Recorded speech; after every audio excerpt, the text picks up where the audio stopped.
دعا کیوں قبول نہیں ہو رہی ہے؟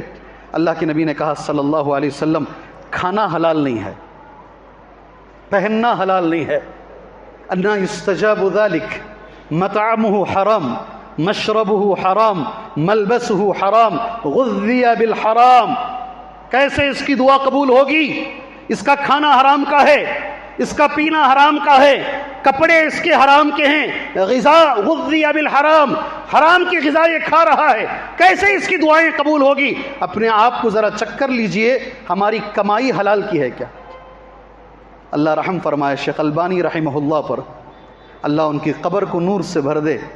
شیخ البانی نے ایک جملہ کہا، اگر کوئی درس دے رہا ہے، کلاس میں پڑھا رہا ہے، 40 پر 5 منٹ کی کلاس ہے، 40 پر 5 منٹ کی کلاس ہے، اگر وہ 5 منٹ 10 منٹ لیٹ بھی جا رہا ہے، اسے جو تنخواہ مل رہی ہے، کیا وہ 10 منٹ اس کے لیے حلال ہیں؟ کیا وہ 10 منٹ اس کے لیے حلال ہیں؟ اس کی تنخواہ لے سکتا ہے؟ کہاں سے آپ پکڑیں گے حلال و حرام؟ کون اپنے آپ کو اس میں کیوں قبول نہیں ہو رہی ہے؟ ہمارا کھانا حرام کا ہے بھائی، ہماری غذائیں اطراف میں حرام کی ہیں. اللہ سے دعا کیجئے اللہ ہمیں حلال والا بنائے. پہلی بار جب حدیث سنا میرے رونگٹے کھڑے ہو گئے جی، بھٹکل کے میں بیان میں بولا اسے. بخاری اور مسلم کی حدیث ہے، ایک صحابی گردن کٹا کے پڑے ہوئے ہیں، شہید ہیں، گردن کٹا چکے ہیں، لاش پڑی ہوئی ہے. جنگ ہونے کے بعد صحابہ اکرام دیکھتے ہوئے جا رہے ہیں، اور ٹھیک ہے یہ صحابی فلان شہید، فلان یہ فلاں شہید ہیں، یہ فلاں شہید ہیں، یہ فلاں شہید ہیں.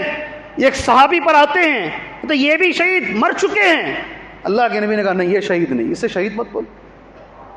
اس سے بڑا کام کیا کرو گے آپ؟ گردن کٹانے سے بڑا کام کیا ہے؟ نبی نے کہا یہ شہید نہیں ہے. کیوں؟